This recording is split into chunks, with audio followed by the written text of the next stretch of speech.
Don't go into the forest.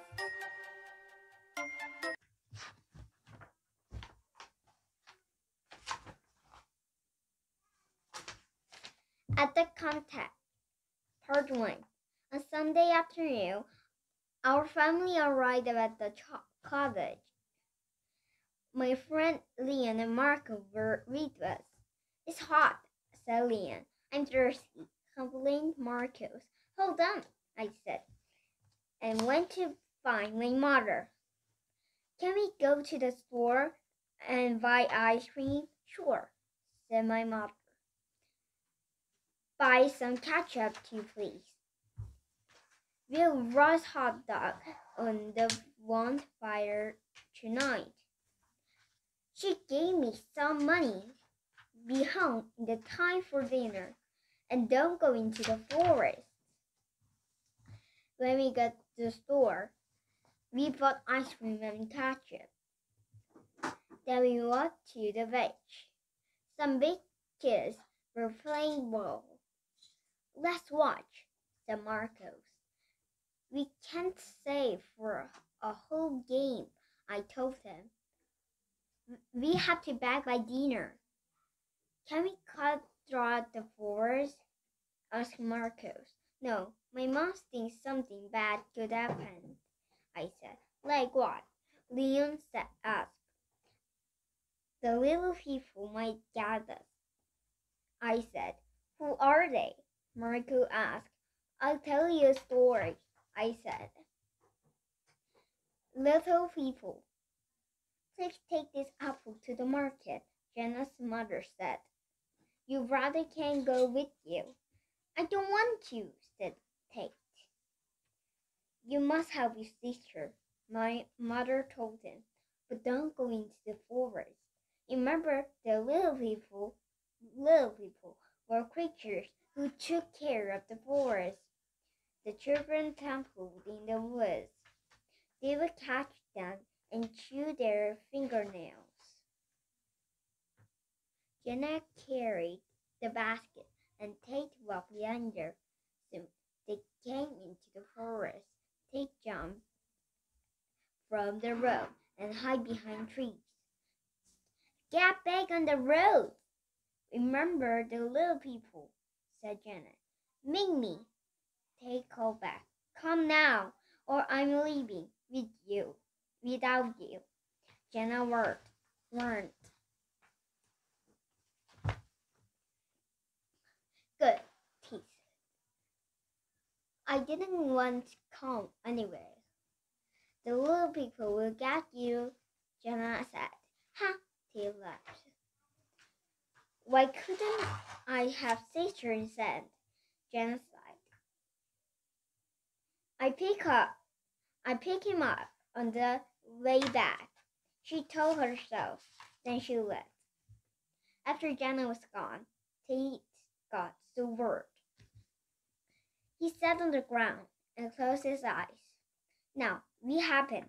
Tiny boat cracked. Tate opened his eyes and saw the little creatures leaning over him.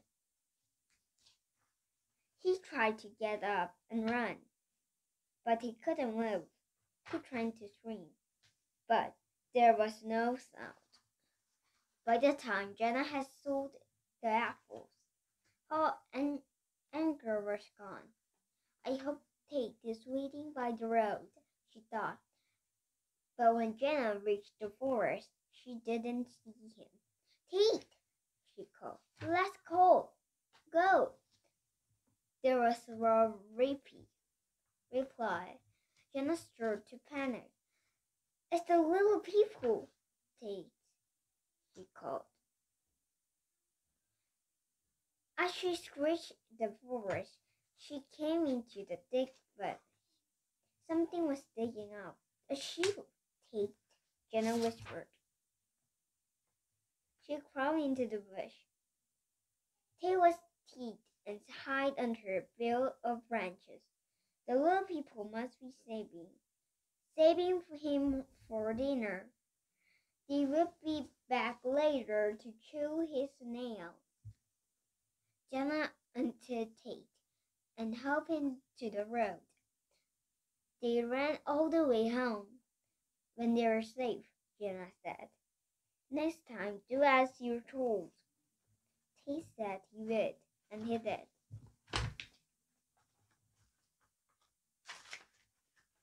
"Cool," said Marcus. "Do you think that story is true?" "Maybe," I said. "There are lots of spooky things in the woods," said Lynn. "Have you heard about Pot Woman?" "No," we replied. "Tell us." Pot Woman. Leon's story. Gil lived with his grandfather near the forest. "You can play in the yard," his grandpa told them, "but don't go into the forest. Years ago, your parents were there, and they never came back." At first, Gil did as he was told, but as he grew older, he began to wonder, "Why can't I go into the woods? What happened to my parents?" Finally, Gil went to the forest. There was a path. "I'll follow it," he thought, as he were going where it goes. He didn't notice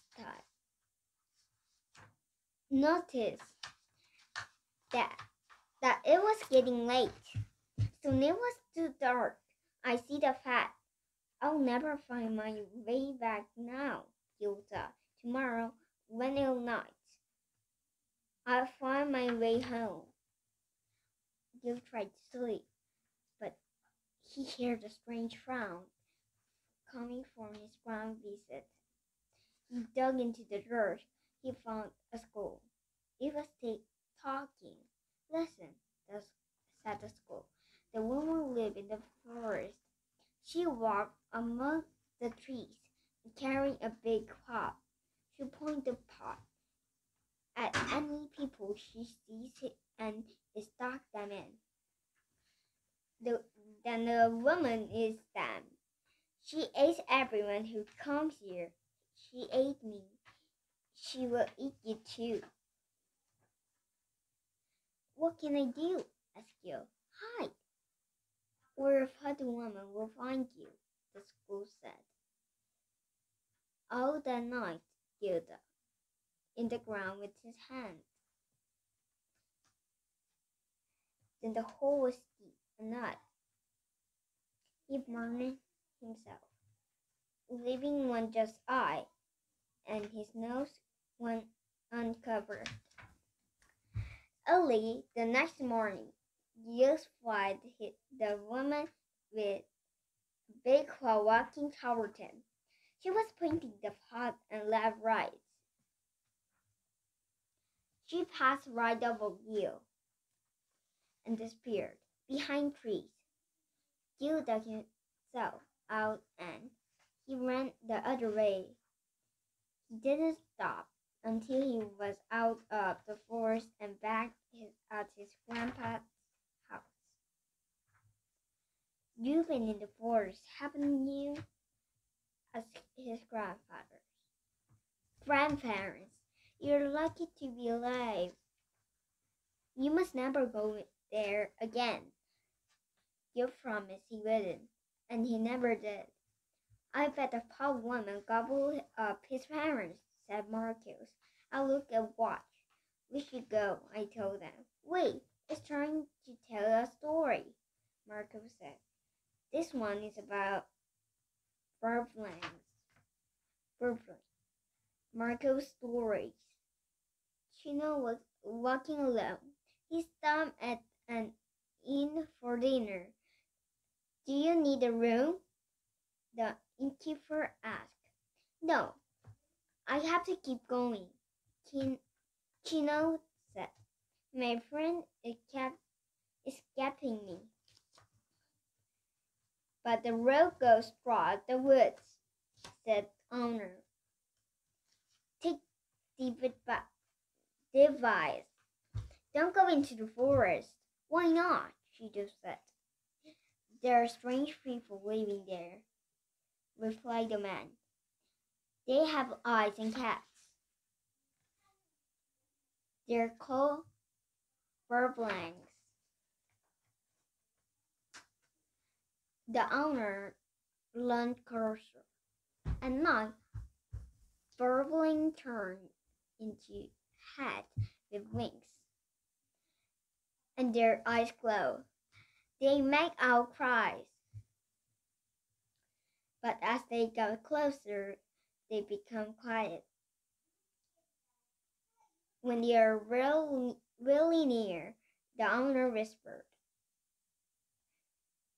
All you hear is the flapping of their wings, and they attack. "Nonsense," says Cheetah. "That is silly story to scare children. I'll be on my way." It was warm still night. Tall trees stood like giant bees the road. After a while, Cheetah came upon a few houses. The lights were on, but everything was quiet. He went to one window and looked in.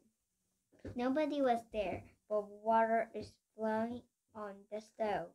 Strange, he thought.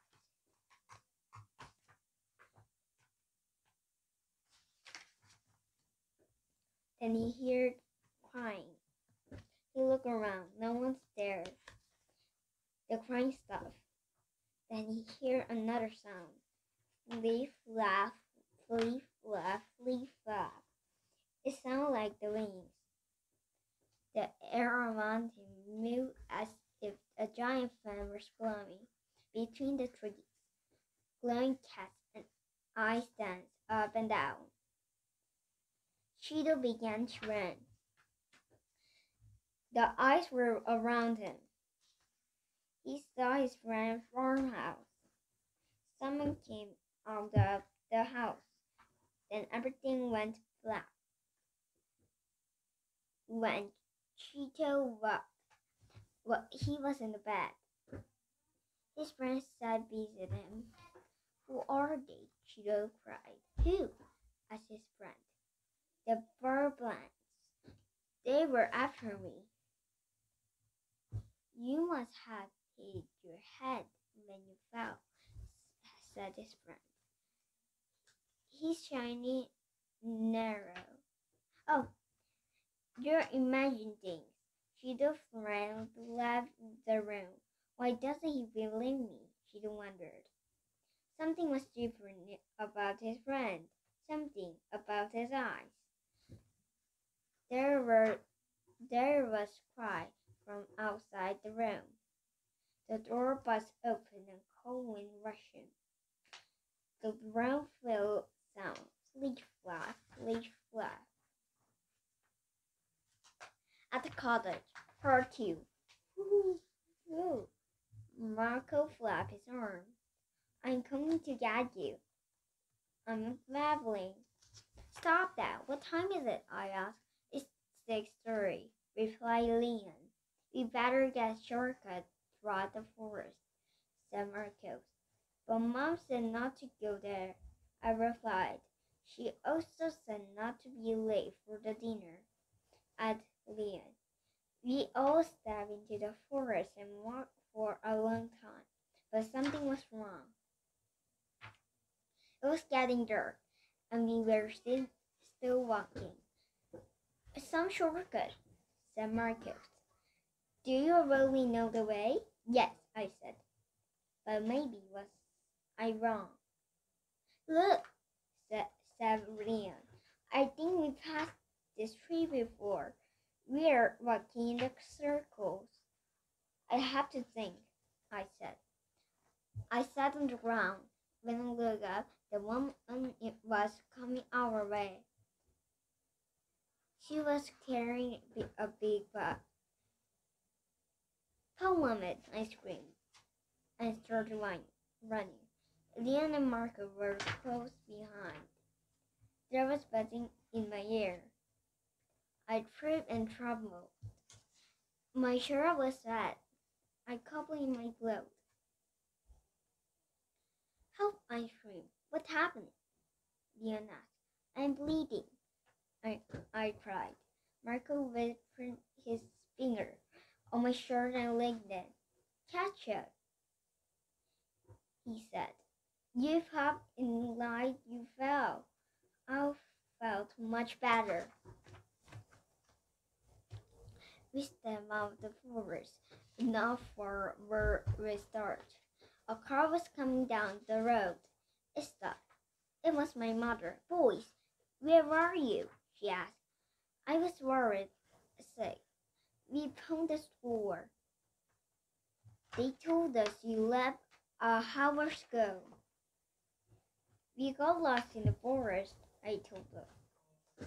You were right. We should not have gone in. Well, you're safe now, she said.